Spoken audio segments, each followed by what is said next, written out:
Royal weddings create headlines all over the world. People love a wedding anyway, but they especially love it if the Queen and others are involved. You know that there's 2.5 billion people around the world tuned into it, watching it. Everyone's together, they're all like feeling part of something. It's brilliant, I love it. In the ultimate fairy tale. The way the wedding has been put together, it is theatre, it is drama.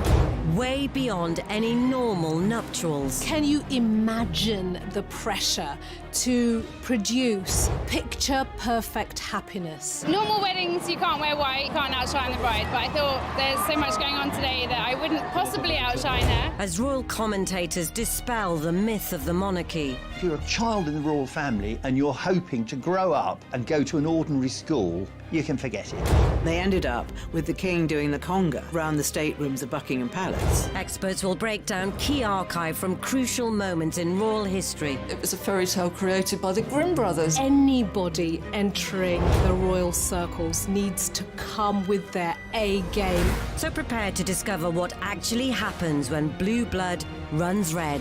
What have you been doing in here all day? This is The Royals Revealed.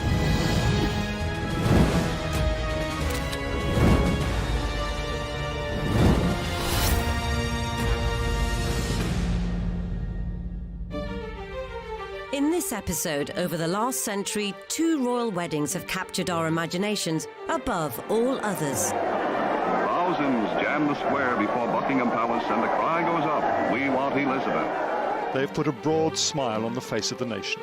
You know that it's the only story in town. You know that it's an exciting day, very early start. One of post-war pageantry, which redefined what was possible in austere times. I think they also had salmon to start with, and to finish with, they had actually cherries and ice cream. But it wasn't even fresh cherries, it was those glazed cherries. Princess Elizabeth, she actually saved up coupons during the course of the war to make this wedding dress. The other, a spectacle with no expense spared. We think that William and Kate's wedding cost around the region of £23 million. The flower budget alone was £800,000, so it was quite a costly affair. And they received many, many things, including a cinema, a racehorse, and one of my favourite presents that they got are 2 pieces of burnt toast. But whilst these 2 grand affairs may be remembered as perfect days, they had a wedding ball 2 nights before the wedding, and no expense was spared on that. It's just one of the best days of the year, best days of the century. It seems strange to think there was a time when the prospect of both marriages hung in the balance. Over 80 years previously in Italy, the makeup of the monarchy could have all changed when the young Prince Philip was just 17. Philip was in Venice in 1938 because 2 years previously they'd suffered a family tragedy when his sister had been killed in a car crash. And he was a little adrift. He'd always led a nomadic childhood, effectively being passed from pillar to post because his mother was mentally unstable and his family life was extremely broken. That is where he met Cabina Wright. And she was a very beautiful young girl. And Philip was a very handsome young man. And they had a romance. With ambitions to be a star of stage and screen, American Cabina Wright headed for London's West End. Philip took the cue to follow. They spent a very intense time together in Venice, and then in London for at least a week, where they were spotted wandering around holding hands. There was this sense that he was quite entranced by Cabina because of her beauty, but also the sense of allure she had in somebody that was going to make it, was going to be famous, was going to be somebody talked about on stage and screen. After decades of speculation, the extent of their relationship was only revealed after Cabina's passing in 2011.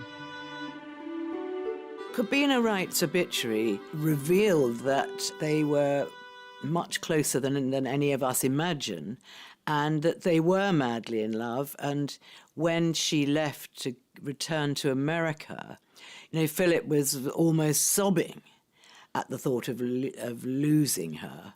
And he used to write her impassioned love letters. Cabina ultimately married Army Corporal Palmer Baudet, though she is said to have kept a photo of Philip close to hand for the rest of her life. Prince William had also had his dalliances before hooking up with his future bride.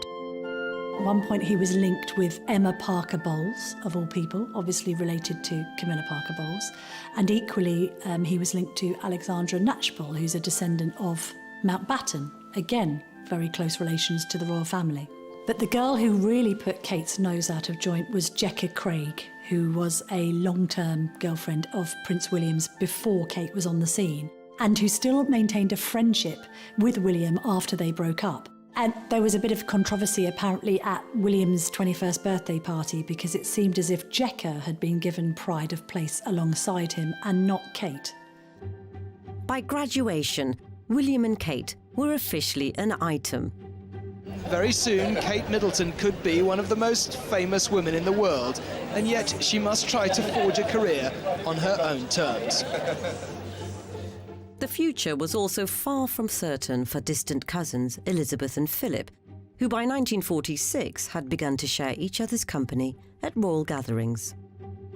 I think Queen Elizabeth, the Queen Mother, was a little bit more attuned to it, and obviously noticed that her daughter, used to flush red every time Philip came into the room.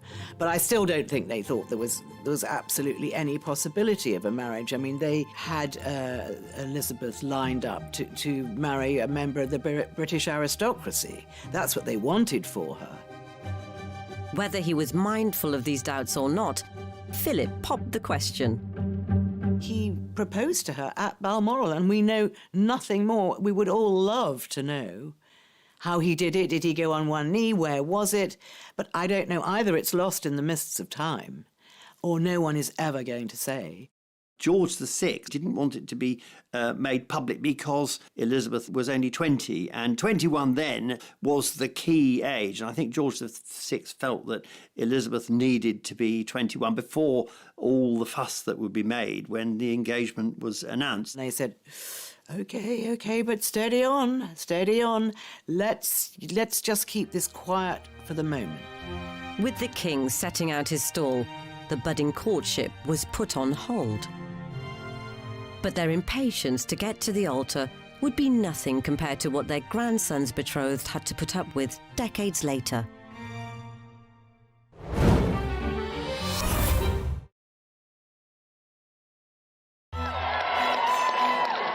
Royal weddings are one of the biggest events of the year.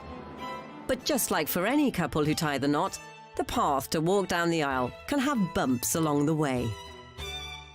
Not least for Kate and William, and Elizabeth and Philip. The latter were now engaged unofficially, but forbidden to tell anyone, and about to be separated as the royals set sail for a South African tour. They were in a way trying to test her relationship with Prince Philip and see if it would go the distance, whether this secret engagement would stand the test of time, and whether Philip was up to the task and wasn't going to stray. But I don't think going to South Africa or any other things that Elizabeth did, I don't think they ever really dented the relationship at all. And George VI knew that. She never forgot Philip, and she wrote to him constantly. So they were in touch. They weren't exiled from each other. They were just apart from each other. I think the decision of the relationship was all Princess Elizabeth. She's the one that fell in love with Philip. She's the one that decided, this is the only man in my life, and this is the man I'm going to marry, and marry she did. Whilst Elizabeth had clearly made up her mind, 60 years later, an heir presumptive was surrounded by an air of doubt. When William and Kate broke up in 2007, I think it was largely due to William having cold feet and perhaps thinking unwisely that he should sow his royal oats rather than be tied down to somebody that he had met really relatively young at university. I've got a theory about the relationship breaking up. Catherine was being hassled unmercifully by the media, wherever she went. And I think there was a planned breakup just to take the pressure off Catherine that once the relationship had been broken, there was no longer any interest. There was interest then on who would William chase after.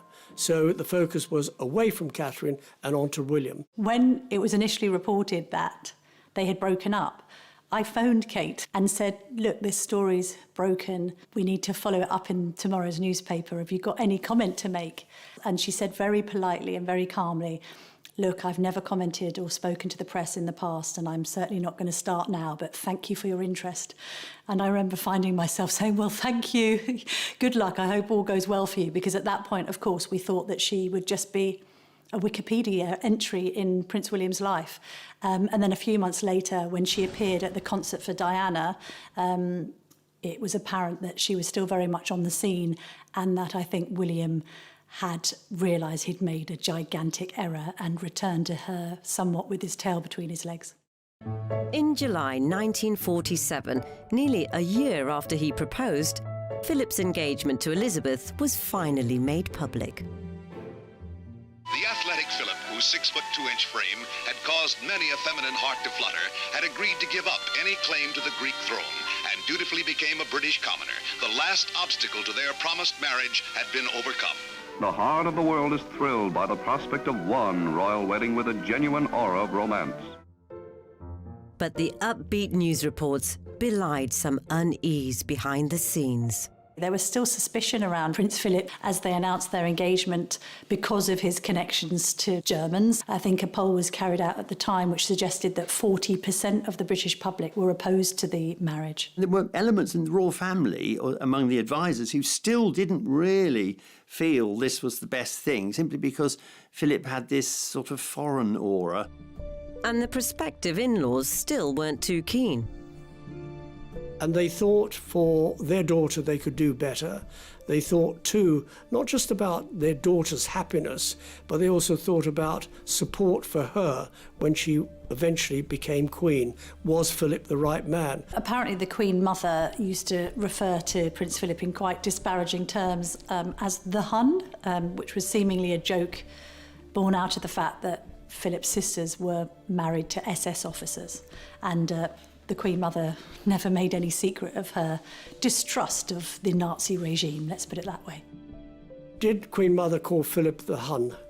Well, it's one of those apocryphal stories that's grown up to become fact. And it's a bit rich, actually, Queen Elizabeth referring to Prince Philip as the Hun, because she married into a German family, because George V was, until 1917, the family name was Saxe-Coburg and Gotha. Which derives from when Queen Victoria married Prince Albert in 1842. Fortunately for William and Kate, when the prince had finally done the deed, the reaction was rather more positive. Well, you've been a couple for quite a long time. Prince William, why did it take you so long to propose? And Catherine, did you ever worry that he actually wasn't ever going to pop the question? Well, in answer to that, Tim, I don't remember how many years it's been. Forget from memory. I also didn't realise it was a race, otherwise I probably would have been a lot quicker. And unlike most other husbands-to-be, William hadn't needed to frequent some high-end jewellers to find a ring fit for his queen. When the couple announced their engagement, there was a press conference at St James's Palace, but before that, selected journalists were invited to just have a cup of tea with them. So I said, oh, can I see the engagement ring? And she showed me, and I looked at it. I thought, this looks familiar. I said, wow, that's amazing. And she said, yes, it was William's mother's, so it's very special. And I remember thinking, you're not kidding. Back in 1981, the ring reveal had caused quite a stir. At 3 o'clock, Prince Charles and Lady Diana appeared for the first time in public. And this was the first chance to see the ring of sapphires and diamonds. I think when it was purchased, the engagement ring cost £400,000, and I suppose now, considering its legacy and heritage, it's priceless.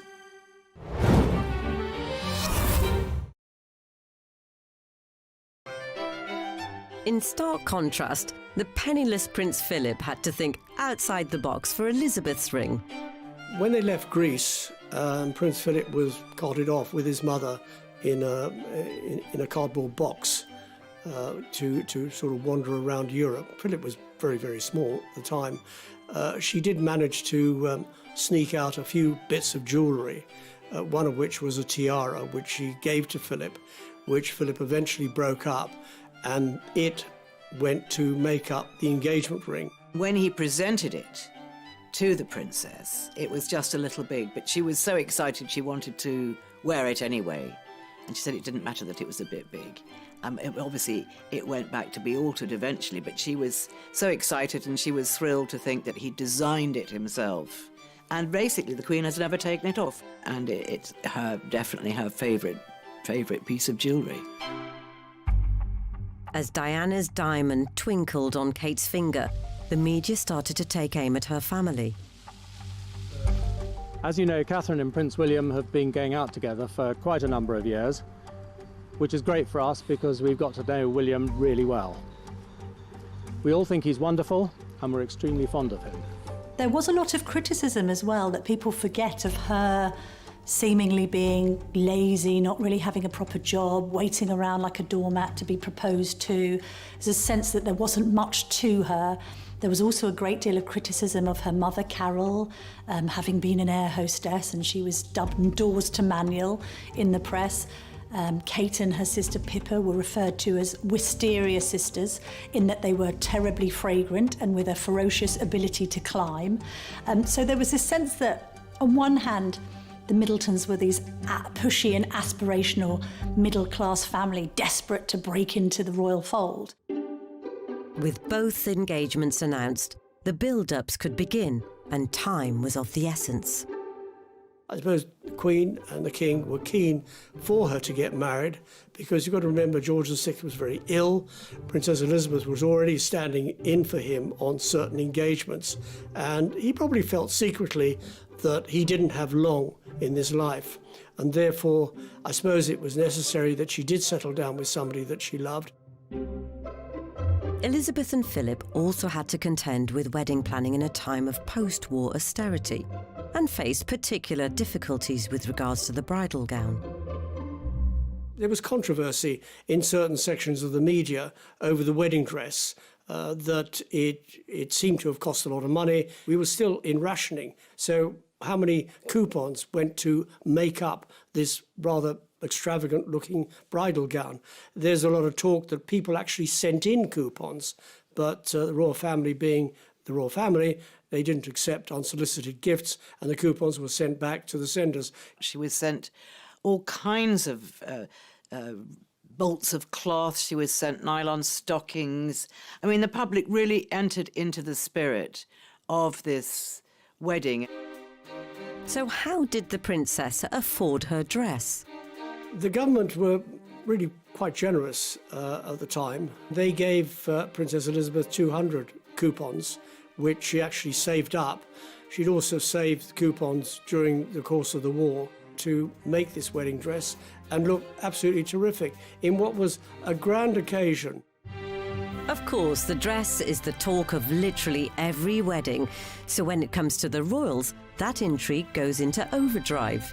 Look at that wonderful gown. And this fascination goes right the way back to Queen Victoria. Before Victoria, weddings were quiet affairs, even in the royal family. They take place at night and brides could wear any colour. Victoria and her ministers, they think this wedding is a really good way of showing how perfect and virtuous I am. So they bring in the idea of the royal wedding, and it will be all about purity and her virginity. So she will wear white and her bridesmaids will wear white. And also it'll be public in terms of driving to the wedding in the afternoon so all the crowds can see her in her open carriage. This is radical, really revolutionary in terms of royal wedding. She brought in the white wedding dress, and a lot of people at the time thought the white wedding dress was very bizarre. They thought it looked like she was wearing her nightgown or some kind of peasant outfit, and really everyone thought the white dress was really a bit odd, but it caught on. Everyone had to buy it. 141 years later, Diana's epic David Emmanuel number with a 25-foot train had been so hyped that bridal designers had stitched up a plan to create a copy in record time. Designer Mrs. Rosie Joseph took just 15 minutes to sketch the outline. Then the 24 workers rolled up their sleeves to produce an instant copy. The dress is not an exact replica. It's in polyester. Silk is too expensive. It's white, not creamy. and the train is just 12 feet long. Finally, the look-alike dress was modelled by a supposed look-alike princess. I think if you speak to the Emmanuels who designed the dress and veil, it was to create a look of drama. And considering the dress was enormous and very much typical of the 1980s meringue. After weeks of speculation, Kate was ready to unveil her choice of wedding gown. The secret was about to be revealed. The first glimpse of the world's most talked about dress. Lace, V-neck, with a veil. Through the window of the car taking her to Westminster Abbey, details were at last emerging. It was only when Kate Middleton stepped from the car that the picture was complete. As both Princess Elizabeth and Kate Middleton wowed making their grand entrances, they'd each insisted on some uniquely personal touches. Interestingly as well, both the Queen and Kate insisted on doing their own wedding makeup, which shocked observers in Kate's case because obviously having a makeup artist at a celebrity wedding is the done thing. And to be fair, the Duchess has always insisted on doing her own makeup, been criticised for it, but she did her makeup how she likes it.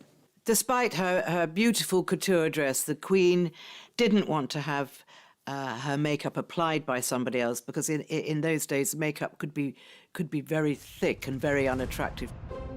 But the future Queen's composed look hid a last-minute panic behind the scenes. The biggest incident for the princess on her wedding day was that her tiara broke and the catch on the back of the tiara snapped. But luckily, it was whisked round the corner to Garrard & Co. in Regent Street, where they welded it together and sent it straight back to Buckingham Palace again. Phew.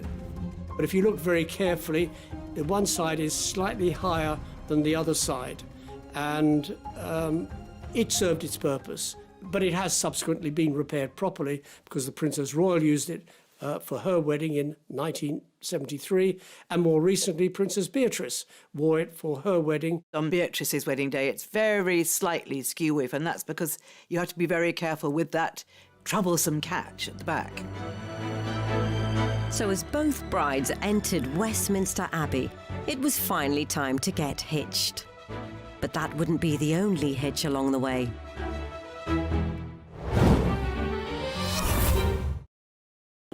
And her bridesmaids will wear white, and also it'll be public in terms of driving to the wedding in the afternoon so all the crowds can see her in her open carriage. This is radical, really revolutionary in terms of royal wedding. She brought in the white wedding dress, and a lot of people at the time thought the white wedding dress was very bizarre.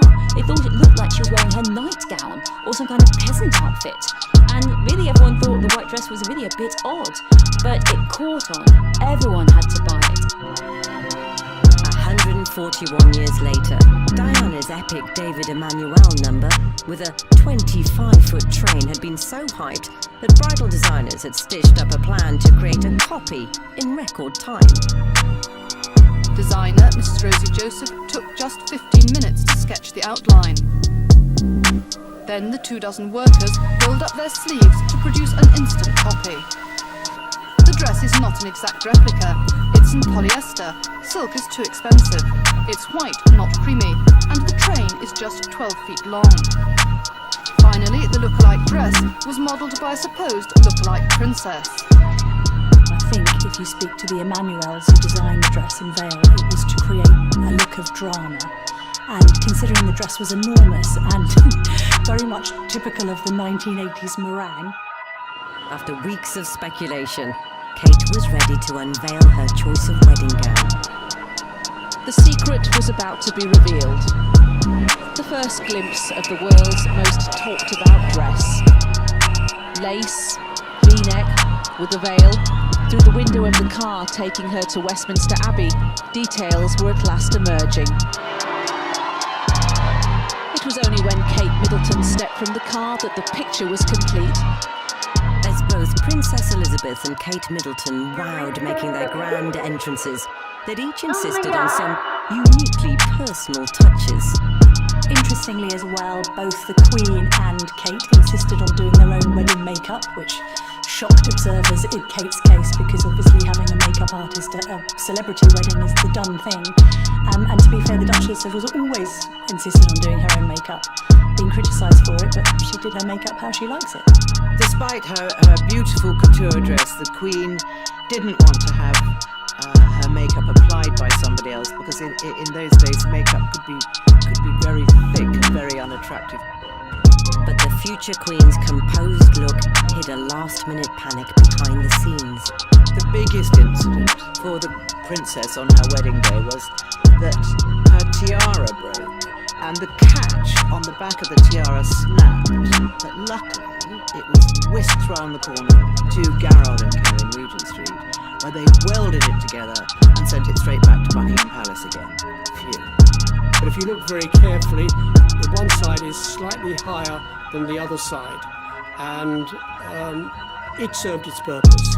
But it has subsequently been repaired properly, because the Princess Royal used it for her wedding in 1973, and more recently Princess Beatrice wore it for her wedding. On Beatrice's wedding day, it's very slightly skew-wave, and that's because you have to be very careful with that troublesome catch at the back. So as both brides entered Westminster Abbey, it was finally time to get hitched. But that wouldn't be the only hitch along the way.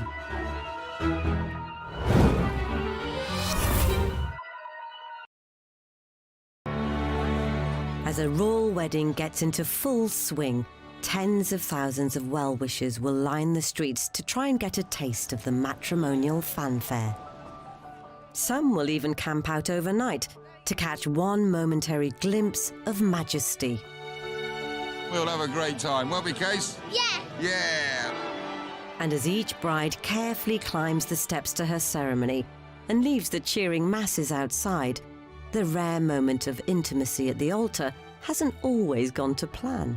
Diana had a bit of a problem at the altar, because when Archbishop of Canterbury said to her, "Do you take this man, Charles Philip Arthur George, to be your lawful wedded husband?"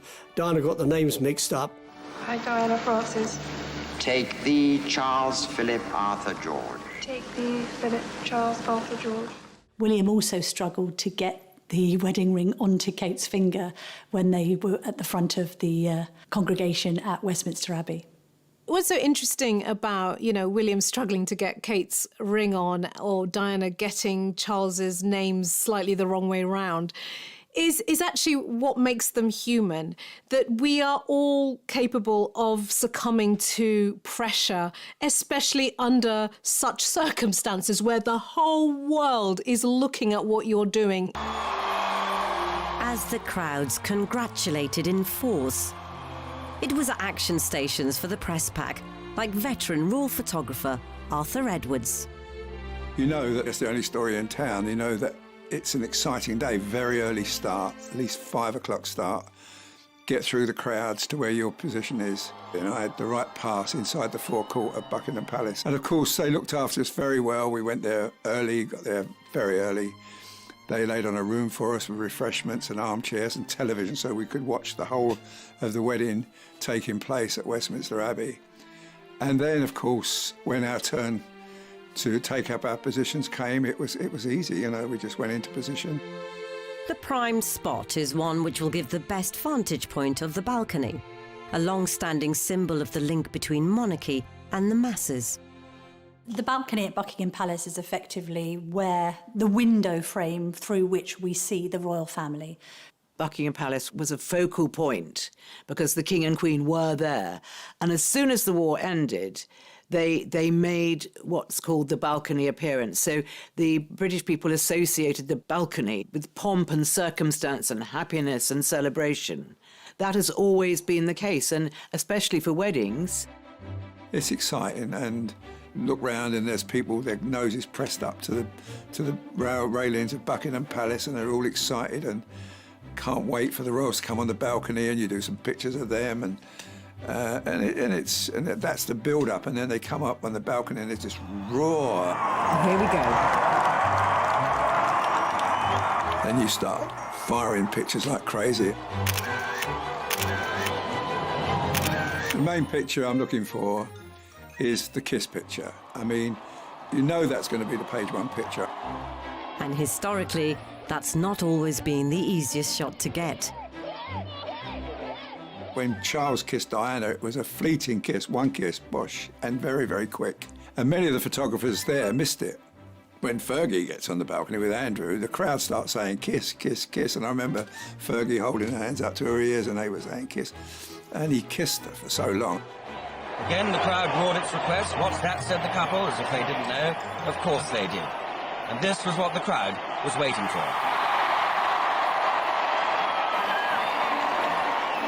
No matter how good a photographer you were, no one got a snap of Elizabeth kissing Philip. Thousands jam the square before Buckingham Palace and the cry goes up, "We want Elizabeth." On the balcony, where kings and queens have appeared unnumbered times on great occasions, the young couple happily share the supreme day of their lives with their countrymen. The Queen and Prince Philip, when they appeared on the Buckingham Palace balcony, did not play to the crowds and decided they would not kiss publicly. So a simple wave was deemed satisfactory in 1947. But in 2011, with Kate seemingly overwhelmed... Oh, wow, she says. Oh, wow. Would the kiss even happen? Full marks to her because she pretended to look surprised when she came out on that balcony. She knows that there's always crowds filling the mole. The only thing that I would say in her mind that she goes, oh wow, as though I didn't expect anybody to be here, which would have been a big fat lie, but I love it all the same. It may have also been prompted by the fact that she was a non-royal marrying into the royal family at a very high level, and she may still have worried that there might be a little bit of disapproval about that. The stark difference between William and Kate is that William, from birth, was groomed in the soup of pomp and ceremony and royalty. Let's remember when he was born, you know, Diana came down on the steps of the Lindo wing and almost held him up like, you know, Simba a la Lion King. He's had that from the get-go, whereas she hasn't. So that is the fundamental difference between them, that she needs longer to get groomed into that system. He's almost got it written into his DNA. I love the way he looks at her, looking at her response. And he's using a lot of suppressed facial expressions. He's using a suppressed smile. His eyes are crinkling. And I think what that's saying is, you know, look at the life that you're coming into, as though he's perhaps giving it to her as a gift rather than him giving her to them as a gift, which he absolutely did not want to do. He did not want another Diana situation. So, you know, take the love, but I'm not going to donate you to the public. I don't want that. I want to protect you. As Kate eased into the moment, William puckered up, and down below, Arthur was primed.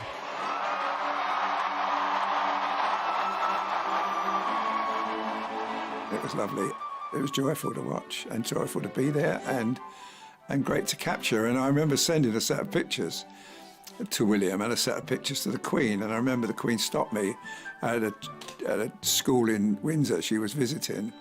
And just before she got into the car, she said, "Thank you for those pictures. Wasn't it a very nice day?" I said, "It was lovely, ma'am."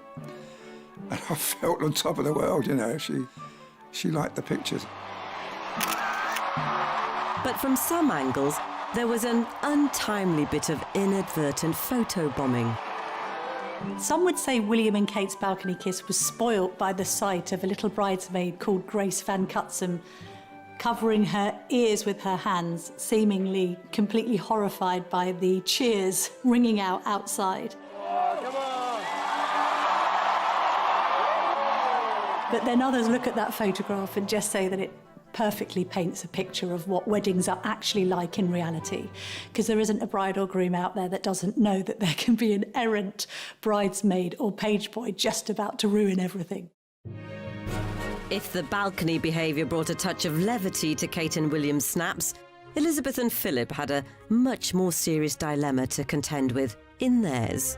Following tradition set out by late Queen Elizabeth, the Queen Mother, the Queen left her bouquet at the Tomb of the Unknown Warrior in Westminster Abbey. So by the time she got back to Buckingham Palace, ready for the wedding photographs, there was no bouquet. So when they came to do the official wedding photographs, if you look very carefully, you'll see that she actually isn't carrying her bouquet. So what happened was, during their honeymoon, they had to return to Buckingham Palace, put on their wedding clothes again, and Longmans made a replica of the bouquet, so there she was holding the bouquet. So it must have really irritated both of them. And to this day, nobody knows what's happened to the bouquet. But bouquet or not, did the photos hide something else that was missing when it came to Philip's demeanour?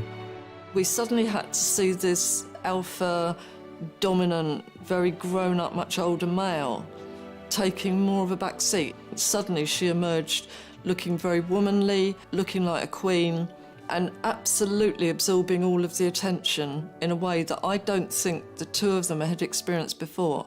And he had to take more of a back seat. She threw him a lot of very loving glances, and this photograph particularly is one of them. But it was very much that royal thing of, oh yeah, you know, I'm the one with the power, I'm the one in control, and I will throw a loving and encouraging glance at you, but you are just not as important in the hierarchy as I am.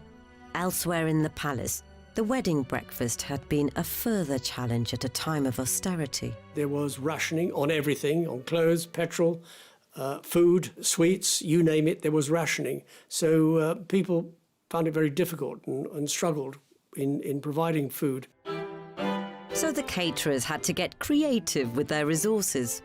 There was always a huge amount of game that comes off the royal estates, and they certainly could have kept that, frozen that, and used it for the wedding. So they tried to use sort of homegrown produce. There was a little bit of controversy in serving partridge, which wasn't rationed, but then things that fly through the sky in the shooting season, that you blast them out of the sky and you serve it. You've got to do something with it. I think they also had salmon to start with, and to finish with, they had actually cherries and ice cream. But it wasn't even fresh cherries, it was those glazed cherries and ice cream.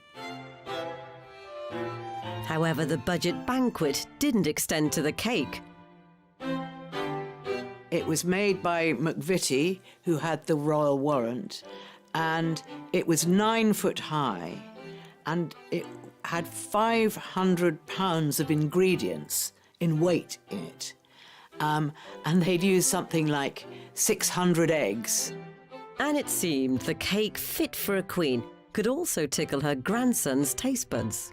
The idea of them having fruitcake did seem a little bit outdated in the sense that normally these days people opt for some sort of sponge. Having said that, the good thing about fruitcake, of course, is that you can cut and keep it. And I think even since Queen and Prince Philip got married, there have been pieces of cake that have been auctioned decades later. Whilst all weddings need cakes relative in size to the number of guests, some other expenses raised eyebrows. We're told the couple want to strike a balance between an enjoyable day and the current economic situation. But any nod towards austerity is, of course, relative. After all, they've chosen to get married in an abbey capable of seating more than 2,000 guests. And those guests were duly seated in a £50,000 fairy tale forest using more than 4 tons of foliage. Add to that a £250,000 dress, thorough processional route rehearsals, and a legion of staff to keep the whole operation going. The final financial reckoning was jaw-dropping. We think that William and Kate's wedding cost around the region of £23 million. The flower budget alone was £800,000, so it was quite a costly affair.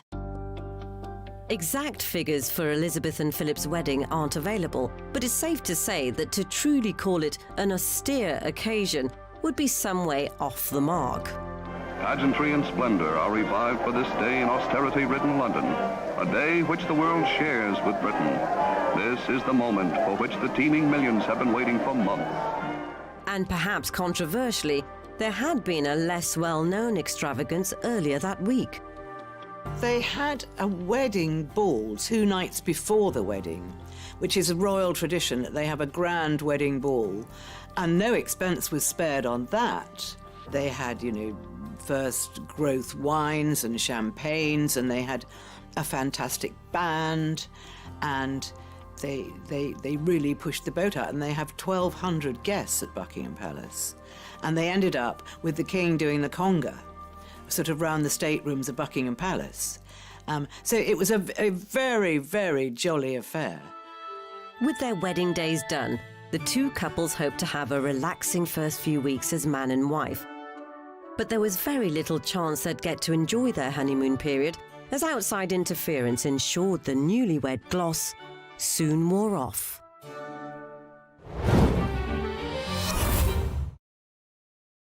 Using more than 4 tons of foliage. Add to that a £250,000 dress, thorough processional route rehearsals, and a legion of staff to keep the whole operation going. The final financial reckoning was jaw-dropping. We think that William and Kate's wedding cost around the region of £23 million. The flower budget alone was £800,000, so it was quite a costly affair. Exact figures for Elizabeth and Philip's wedding aren't available, but it's safe to say that to truly call it an austere occasion would be some way off the mark. Pageantry and splendor are revived for this day in austerity-ridden London, a day which the world shares with Britain. This is the moment for which the teeming millions have been waiting for months. And perhaps controversially, there had been a less well-known extravagance earlier that week. They had a wedding ball 2 nights before the wedding, which is a royal tradition that they have a grand wedding ball, and no expense was spared on that.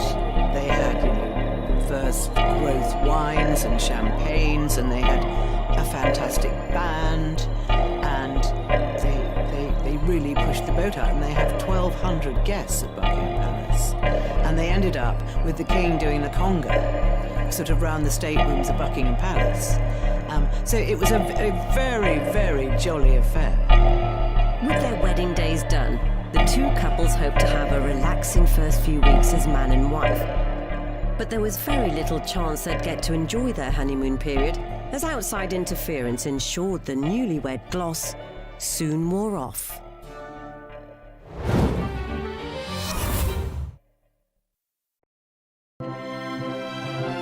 The weddings of Elizabeth and Philip and Kate and William are two of the most significant. Her diamond anniversary, the Queen decided to put on a special exhibition of wedding memorabilia to give the public a sense of what a royal wedding was like in 1947. The Queen has put on display just a handful of the 2,500 gifts sent from leaders and politicians from across the globe, including this porcelain dinner service from the President of the Chinese Republic. Well, not only was it going to be a splash of colour on the hard road, as Winston Churchill put it, but also the presents really were this first moment after the war in which there was this huge amount of munificence and the idea of royal weddings being a time for giant amount of gifts. Stunning pieces of jewellery were also presented to the couple from the world's elite, but it's perhaps the gifts from normal folk they appreciated most. They received many, many things, including a cinema, a racehorse, cans of pineapple, cans of rationed goods, there was cans of butter, and one of my favourite presents that they got are 2 pieces of burnt toast, because these 2 ladies listening to the radio, they heard that Elizabeth and Philip were going to get married on the radio, and they were so excited that they burnt their toast, and really bread was really quite sought after at that point, quite expensive. They burnt their toast and they sent it into the palace so Elizabeth and Philip could see it. Such was their appreciation. Many of the goods were re-gifted throughout a struggling post-war nation. Here's a letter that she sent handwritten to one of the recipients. It says, "Many kind friends overseas sent me gifts of food at the time of my wedding.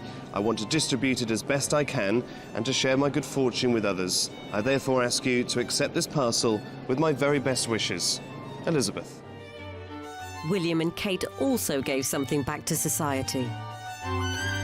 William and Kate decided to forego traditional wedding presents. I think having lived together for a decade before they married, they had enough toasters and coffee makers and toasty makers and his and hers mugs. So instead they decided that they would ask for charitable contributions. And in the end, they raised over £1 million for good causes.